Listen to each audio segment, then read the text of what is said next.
Une des difficultés dans l'ordonnancement est l'évaluation des différents ordonnancements que nous obtenons, l'évaluation des différentes séquences que nous obtenons.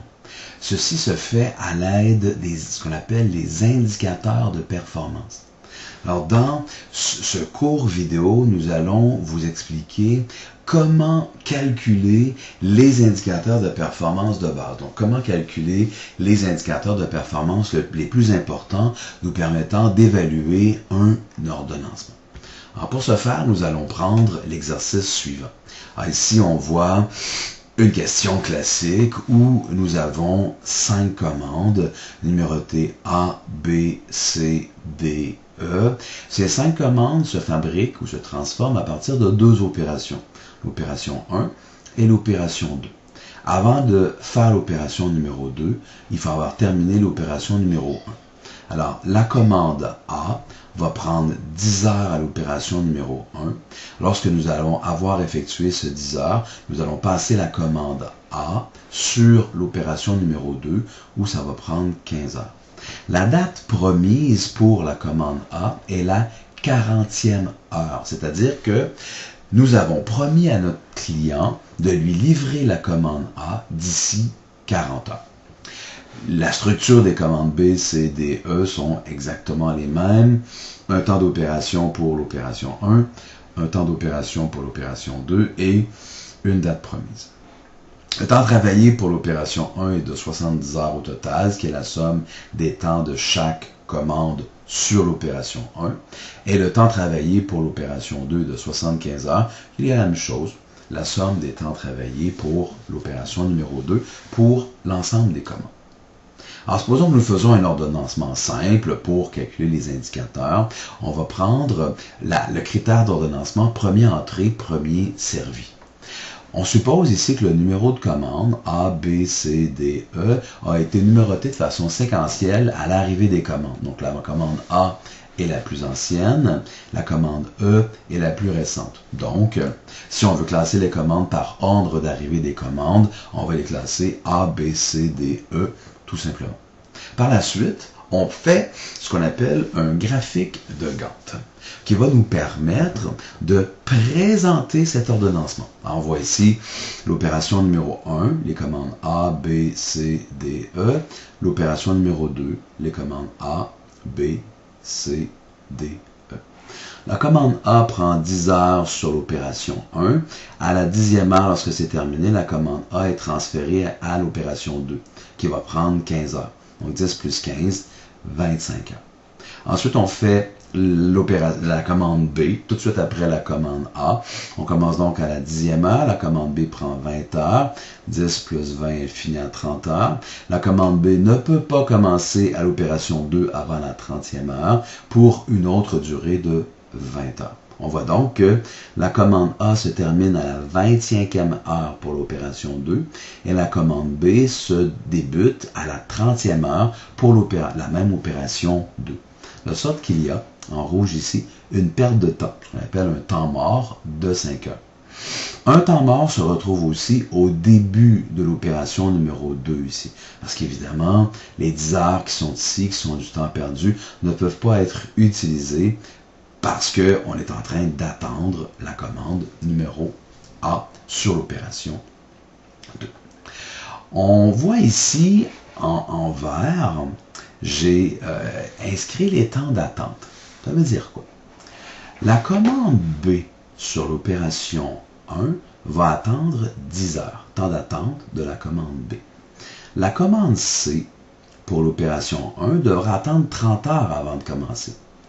La commande D, on voit qu'elle commence à 45, elle doit donc attendre 45 heures avant de commencer. Et la commande E commence à 65, elle doit donc attendre 65 heures avant de commencer. On voit donc que la deuxième, la troisième, la quatrième et la cinquième commande vont attendre un certain temps avant de commencer la fabrication ou la transformation à l'étape 1. On voit un peu la même chose à l'étape 2. Ce qu'on voit ici, c'est que tout de suite, après avoir terminé l'étape 1 sur la commande A, on commence l'étape 2 sur la commande A. Donc, on n'attend pas ici. Même chose sur le B. Tout de suite après avoir terminé la commande B sur l'étape 1, on commence immédiatement la commande B sur l'étape 2. Donc, il n'y a pas de temps d'attente. Par contre, sur C, on voit qu'on finit la commande C à l'étape 1 à la 45e heure et qu'on commence la commande C à l'étape 2 à la 50e heure. Il y a donc un temps d'attente pour la commande C à l'étape 2, un temps d'attente de 5 heures. On trouve le même phénomène pour la commande D, un temps d'attente de 5 heures, et la commande E, qui se termine à la 70e heure à l'étape 1, ne peut se commencer qu'à la 80e heure à l'étape 2. Il y a donc un temps d'attente de 10 heures. Sur le graphique de Gantt qu'on voit ici, on peut donc voir à l'œil très facilement les temps d'attente des différentes commandes, soit sur l'opération 1 ou sur l'opération 2. Si on prend nos données et qu'on les met en parallèle avec notre graphique de Gantt, on peut alors aller évaluer le retard. Alors on voit ici, la commande A, elle était promise à la 40e heure. La commande A finit à quelle heure? À la 25e heure. Donc, le retard, R, est égal à 0. La commande B était promise à la 20e heure. La commande B qui est ici se termine à la 50e heure. Il y a donc un retard de 30 heures.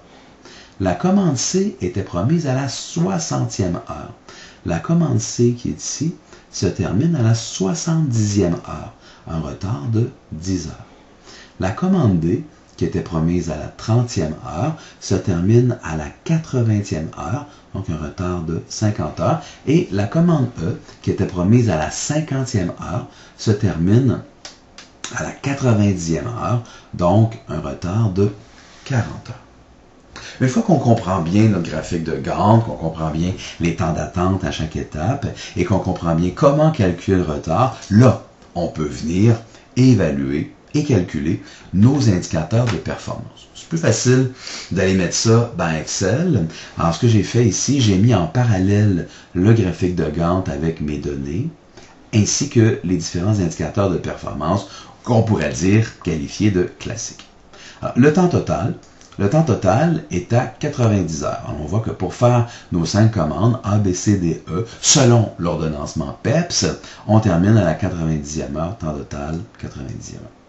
Temps mort qui est en rouge, on voit qu'on a 10 heures de temps mort ici au début de l'étape 2, 5 heures de temps mort, 10 plus 5, 15 heures.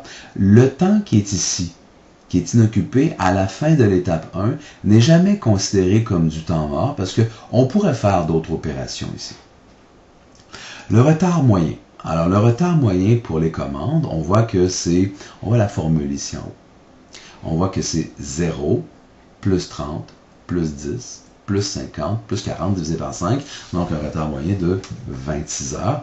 Nombre de commandes en retard, qui pourrait être un autre indicateur intéressant, on en a 4, B, C, D, E, 4 retards. Le retard maximum. Le retard maximum, on a 0 retard, 30 heures de retard, 10 heures de retard, 50 heures et 40 heures. Le retard maximum, c'est la commande C pour 50 heures. Ensuite, on a le temps moyen d'attente. Là, vous voyez la formule ici, du temps moyen d'attente. Alors, le temps moyen d'attente, c'est égal à 10 heures d'attente pour la commande B, plus 30 heures d'attente pour la commande C, plus 45 heures d'attente pour la commande D, plus 65 heures d'attente pour la commande E, plus 5 heures d'attente pour la commande C sur l'opération 2, un autre 5 heures d'attente pour la commande D sur l'opération 2, et finalement un 10 heures d'attente pour la commande E sur l'opération 2. Ce qui fait la formule qu'on voit ici. Donc, le retard d'attente total est à 170 heures. Si je le divise par 5 commandes, ça va me faire un retard de 34 heures. Le temps moyen dans le système, ça se trouve à être la moyenne des temps de fin de chaque commande. On voit la formule ici. La commande A finit à 25 heures. Elle a donc passé 25 heures dans le système. La commande B finit à la 50e heure. Elle a donc passé 50 heures dans le système. La commande C à 70, la commande D à 80 et la commande E à 90. On fait la somme de ça. 25 plus 50 plus 70 plus 80 plus 90 divisé par 5. Le temps moyen dans le système est à 63 heures. Le taux d'utilisation de l'opération 1, c'est le temps total utilisé, 70 heures. On n'a pas de temps mort dans l'opération numéro 1. Donc, c'est 70 heures divisé par 70. Non, le temps total travaillé à l'opération 1, 70 heures. Le temps total qu'a duré les opérations 1, 70 heures. Un taux d'utilisation, donc, à 100%.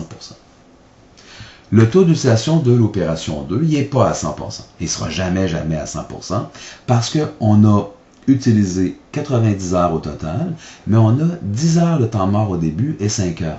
La formule est donc 90 heures, moins 10, moins 5, donc 90 heures le temps total, moins l'ensemble des temps morts, 15 heures, divisé par 90, ce qui fait un taux d'utilisation de 80%.